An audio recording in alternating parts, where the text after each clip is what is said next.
guys, so today I'm going to be speaking about climate change. These are my audience right over here. Can wave a little bit more? There we go. And then here is my ID. Alrighty, so imagine a world where coastal cities completely vanish beneath rising sea levels, or a world where extreme weather conditions become normal. Every action we take or don't take plays an important role in determining if the scenario above can actually happen in real life. Climate change is a huge problem that needs to be acknowledged by everyone and allow people to make changes in their day-to-day life. Climate change is something that affects everyone, not just one single person. If we don't change our habits, it can definitely affect us in a negative way. I've researched this topic of climate change through reading books, academic journals, magazines, and credible sources. I'm going to talk to you about all the different ways we contribute to climate change and how we can make a difference in the world. I will also discuss some of the solutions that we can do to help reduce the amount of climate change that we produce. The first thing I'm going to talk about is consuming too much of the things that we do in our everyday life. The second thing I'm going to talk about is how the generation of power produced by burning coal, oil, or gas leads to the production of greenhouse gases. And then the last thing I'm going to talk about is the use of transportation and how it significantly impacts the number of carbon dioxide emissions. So we're going to start off with the consumption. So our day-to-day routine consists of many things that contribute to climate change, even if we don't realize. Some of the things include how much trash you throw away. According to the article Climate Change and Waste, it says solid waste contributes directly to the greenhouse gas emissions through the generation of methane from the decay and the waste in the landfills. So that definitely does contribute a lot. And then the second thing is water usage. So the water that comes to our homes goes through a long process to reach us. So it's very important to conserve water and use it efficiently. It takes a lot to pump, treat, and heat the water itself. That increases the gas emissions. And that was from Environmental Protection Agency. And then another thing that we get a lot of greenhouse gases from is like our diet choices. A large portion of food-related greenhouse gases comes from agricultural and land use, and that's from the United Nations article. So our lifestyle has a profound impact on our environment. Whether we are open to making changes or not will determine our future.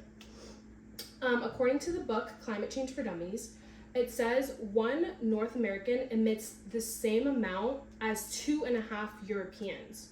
And I got that from May and Kidler. So it shows how we are capable to live our lives differently. Just because like other people in other countries can do it, so can we. So we can definitely live in a more sustainable way.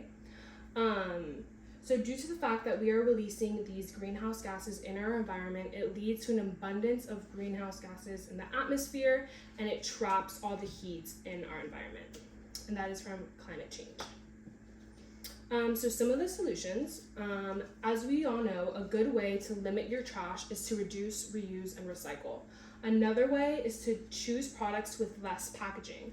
For example, Amazon provides several options to reduce the amount of packaging used for different products, and it gives alternative shipping methods. So for example, it would say, if I order 2 things, it would say, would you like this to come in earlier and then this the next day, or do you just want everything to come on the same day? So it would reduce the amount of packaging products that we need.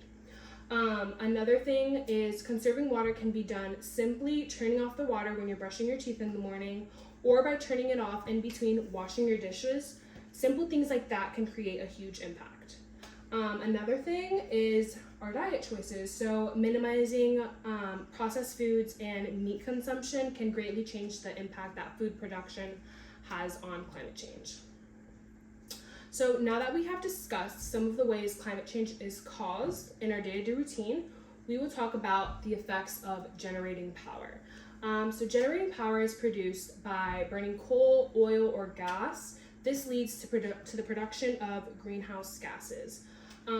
Generating power is actually one of the main sources of greenhouse gases. So the burning of these fossil fuels releases harmful gases that blankets the earth and traps the sun's heat. I got that information from United Nations. Without generating power, we would not be able to live our day-to-day life. We use it for lighting, heating, cooling, transportation, etc. We use it for everything. It is important to know how the generation of power affects us and our environment if we don't begin to change our habits. Some examples of renewable sources for the generation of power are solar power, wind power, and hydropower. There are many people who have, as you know, there are many people who have installed solar panels on their homes as a way to generate power, but in a sustainable and better way for our environment. However, they are more expensive. That's why people don't tend to go that route, because they wouldn't have to pay for electricity if they have the solar panels. But if you have the funds to purchase solar panels, I would definitely recommend that, and you should probably do that to just help our environment. So as for the generation of power in a larger aspect, it is important that the government realizes the effects and starts to make changes, aka provide the funds for companies to provide power on how it is done. For example, in the newsletter, The Effects of Climate Change, it says in Australia, a kilowatt hour of energy generated by rooftop panels costs about a third of what it would cost in the United States. We can make everyone's energy future cheaper, but politics has to work with technology, which has to work with finances. And I got that from the article by ER. That just shows how, like, in other countries it's way cheaper to have solar panels, so we should definitely be able to talk to those countries and get those cheaper solar panels for us to use. So this shows how other countries can provide renewable sources of energy to generate power, but other countries need to accept the help from somewhere else. So using renewable sources of energy helps the amount of greenhouse gases dispersed in our environment, and we should all try to generate less. Lastly, I will discuss the transportation and how that affects our environment greatly.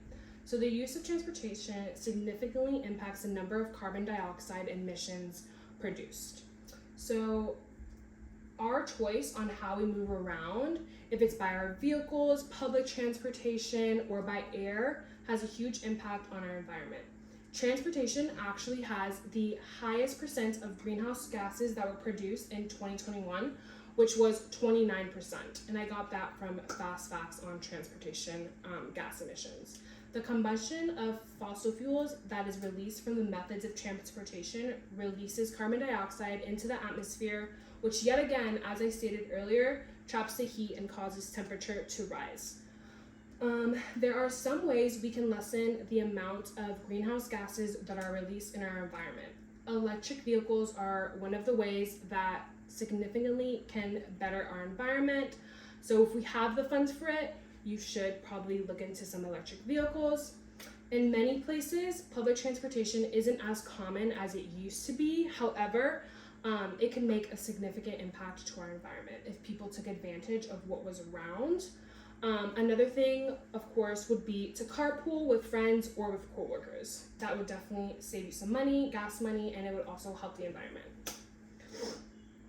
And then to conclude, it is very important to take a step back and realize the effects of climate change.